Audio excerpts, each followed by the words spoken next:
Olá pessoal, tudo bem? Vocês lembram desse prisma que nós usamos para entender as vistas ortográficas? Vamos ver as dimensões dele? Ele tem 1 centímetro de altura, 5 centímetros de largura e 2 centímetros de profundidade. Agora, como devemos colocar as dimensões desse produto no desenho técnico? E qual unidade de medida devemos utilizar? Essas medidas são chamadas de cotas, e esse é o assunto da aula de hoje, a cotagem em desenho técnico. O processo de cotagem é normalizado pela NBR 10.126 e tem como objetivo fixar os princípios gerais de cotagem por meio de linhas, símbolos, anotações e valor numérico numa unidade de medida. Cotar um desenho parece um processo simples. Contudo, existem vários detalhes que devem ser considerados para que a organização das informações fique clara e o desenho não fique poluído, além de conter todas as medidas necessárias.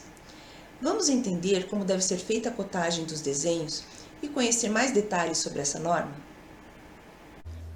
Para interpretar desenhos cotados, devemos inserir os seguintes elementos básicos: linha de cota, linha auxiliar, limite da linha de cota, valor numérico da cota.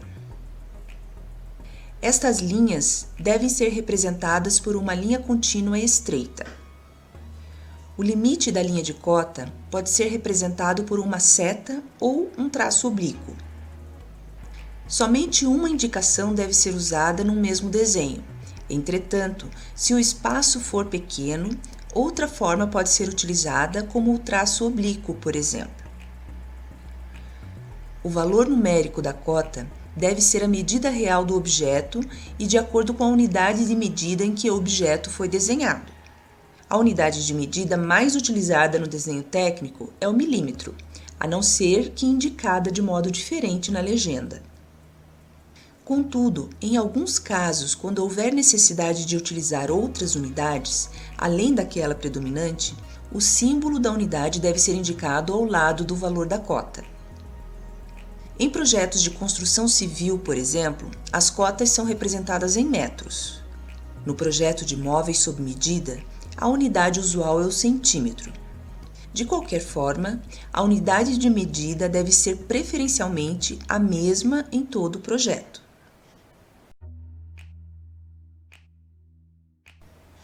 A linha auxiliar deve ser prolongada ligeiramente além da respectiva linha de cota. Um pequeno espaço, de 1 a 2 milímetros, deve ser deixado entre a linha de contorno do desenho e a linha auxiliar. As linhas auxiliares devem ser perpendiculares ao elemento dimensionado, mas, se necessário, poderão ser desenhadas obliquamente a este, com um ângulo aproximado de 60 graus, porém paralelas entre si. A linha de cota não deve ser interrompida, mesmo que o elemento o seja. Eixos, linhas de centro, arestas e contornos de objetos não devem ser usados como linha de cota. Porém, podem ser usadas como linha auxiliar. A linha de centro, quando usada como linha auxiliar, deve continuar como linha de centro até a linha de contorno do objeto. As cotas de cordas, arcos e ângulos devem ser como mostra a figura. Na cotagem de raios, o limite da cota é definido por somente uma seta, que pode estar situada por dentro ou por fora da linha de contorno da curva. Quando o raio é muito grande e o centro fica fora da área do papel ou fora da área do desenho, a linha de cota deve ser quebrada. Para melhorar a leitura e a interpretação das cotas, são utilizados símbolos para mostrar a identificação de elementos geométricos, tais como diâmetro, diâmetro esférico, raio e quadrado. Os elementos cilíndricos sempre são dimensionados pelos seus diâmetros e localizados pelas suas linhas de centro. Os símbolos de diâmetro e quadrado podem ser omitidos quando a forma for claramente identificada. Os elementos de cotagem aparecem dispostos no desenho técnico de acordo com as características das peças. O processo de cotagem, portanto, exige um bom senso do projetista, além de conhecimento dessas regras gerais. Como as características das peças variam muito, não existem regras fixas de cotagem, mas devemos nos basear nas regras gerais, como algumas das que acabamos de ver, para dispor as cotas de tal forma que elas não prejudiquem a clareza do desenho. Quando a linha de cota está na posição horizontal, o valor da cota deve ser indicado acima e paralelamente à sua linha de cota, mesmo que a cota seja representada abaixo do desenho. Quando a linha de cota está na posição vertical, o valor da cota deve aparecer do lado esquerdo da linha de cota e paralelo a ela. Porém, observe que a cota pode aparecer do lado direito ou esquerdo do desenho. Estamos nos referindo aqui na posição da cota em relação à linha de cota. Os algarismos devem estar centralizados e a uma pequena distância acima da linha de cota. Não se deve usar a linha de cota como pauta para escrever o numeral. De acordo com a NBR 10.126, também se pode representar o valor da cota interrompendo a linha de cota. Nesse caso, tanto nas cotas horizontais como nas verticais, o numeral permanece na horizontal.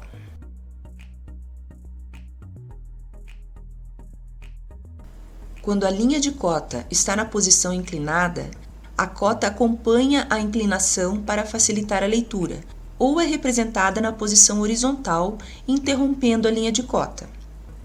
Na cotagem de ângulos, pode ser seguida uma das seguintes formas, com os valores de cotas inseridos logo acima da linha de cota, seguindo a posição inclinada ou mantendo o texto sempre na posição horizontal. As linhas de cota com o seu valor de cota devem ser localizadas o mais próximo possível do detalhe a cotar.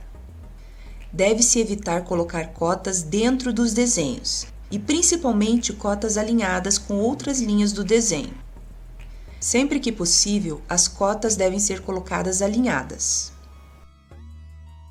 Uma informação importante é que no processo de cotagem se deve evitar o cruzamento de cotas entre si ou com outros tipos de linhas. Havendo espaço disponível, as setas que limitam a linha de cota ficam por dentro da linha de chamada com direções divergentes. Quando o espaço for muito pequeno, como é o caso das cotas de 5, 7 e 8 nesse exemplo, os limites da cota deverão ser indicados por uma seta e pelo traço inclinado. Apenas nesse tipo de situação é permitido misturar dois acabamentos de linhas de cota no mesmo desenho. Quando não houver espaço suficiente, as setas serão colocadas por fora da linha de cota, com direções convergentes. Os números que indicam os valores das cotas devem ter um tamanho que garanta a legibilidade e não podem ser cortados ou separados por qualquer linha. Observe, por exemplo, a forma correta de cotar o diâmetro sem que as linhas de centro dificultem a visualização do valor cotado.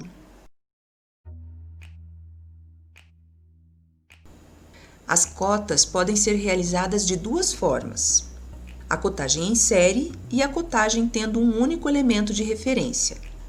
Na cotagem em série, as cotas apresentam-se em sucessão, alinhadas e definidas de um modo contínuo. Na cotagem tendo um elemento de referência, as cotas podem ser colocadas em cadeia, de modo que as cotas de uma mesma direção são referenciadas umas nas outras. Uma desvantagem nesse caso é que poderá ocorrer a soma sucessiva de erros de fabricação. Na prática, é muito comum a utilização combinada da cotagem por elemento de referência com a cotagem em série. Em alguns casos, se pode utilizar a cotagem sobreposta ou aditiva. A origem é localizada no elemento de referência e as cotas dos outros elementos da peça são colocadas na frente de pequenas linhas de chamada, que vinculam a cota a um determinado ponto da peça. As cotas devem ser escritas de modo que possam ser lidas da base ou do lado direito do desenho. Na prática, a cotagem aditiva não é muito utilizada, porque existe a possibilidade de dificultar a interpretação do desenho e, consequentemente, gerar problemas na construção da peça. Parecem muitas regras, não é? Porém, com a prática na elaboração dos desenhos técnicos e com a experiência em aplicar essas regras, a tarefa de cotagem se torna mais simples e intuitiva. Mas no começo, realmente, temos que sempre observar a norma para que possamos cotar de maneira correta, facilitando assim a apresentação de todas as dimensões dos objetos para que eles sejam compreendidos e executados de modo eficaz.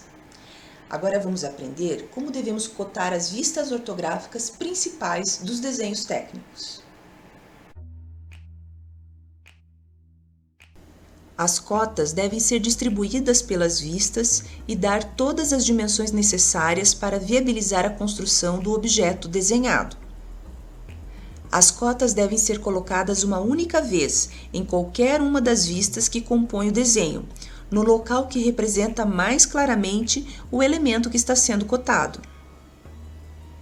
Nesse exemplo, na vista frontal aparecem dois rebaixos iguais. O próprio desenho já mostra isso, além da linha de simetria. Dessa forma, apenas um dos rebaixos deve ser cotado, pois em desenho técnico não se repete cotas sem necessidade. E devem ser sempre indicadas nas vistas onde os elementos aparecem melhor representados, que foi o caso da vista frontal nesse exemplo. Para cotar furos, além das cotas que indicam o tamanho do furo, necessitamos também das cotas de localização. Lembrando que os furos não precisam necessariamente serem de geometria circular, mas também podem ser quadrados ou retangulares. A cotagem de elementos equidistantes pode ser simplificada, pois não há necessidade de se colocar todas as cotas. Para evitar problemas de interpretação, o ideal é se cotar a primeira distância, que no caso do exemplo é diferente das demais, e posteriormente uma das dimensões intermediárias, e informar a quantidade total destas. Ou seja, em um espaço de 110 unidades, serão distribuídas 5 vezes a medida de 22 unidades. O mesmo deve ser feito com a cotagem dos furos, inserindo o diâmetro de um deles e indicar a quantidade total. Os espaçamentos equidistantes angulares podem ser cotados indicando somente o valor do ângulo de um dos espaços e da quantidade de elementos, ou seja, de furos. Quando os espaçamentos não forem equidistantes, será feita a cotagem dos espaços indicando a quantidade de elementos. Observe que as linhas de centro são utilizadas como linhas de chamada para as cotas. Em objetos reais que serão manuseados, para evitar o contato com cantos vivos, é usual quebrar os cantos com pequenas inclinações chamadas de chanfros. Os chanfros podem ser cotados de duas maneiras. Por cotas lineares, ou seja, utilizando-se de coordenadas cartesianas, ou por cotas lineares e angulares, ou seja, por coordenadas polares. Bom, pessoal, com isso nós encerramos a aula de hoje. Vimos como devem ser inseridas as dimensões nos desenhos técnicos, os elementos básicos de cotagem, assim como as normas gerais para a cotagem das vistas, de acordo com a NBR 10.126. Lembre-se que quanto mais você estudar e colocar em prática as regras de cotagem, mais fácil e precisa será essa tarefa nos seus desenhos técnicos. As referências dessa aula serão fixadas no final desse vídeo. Até a próxima!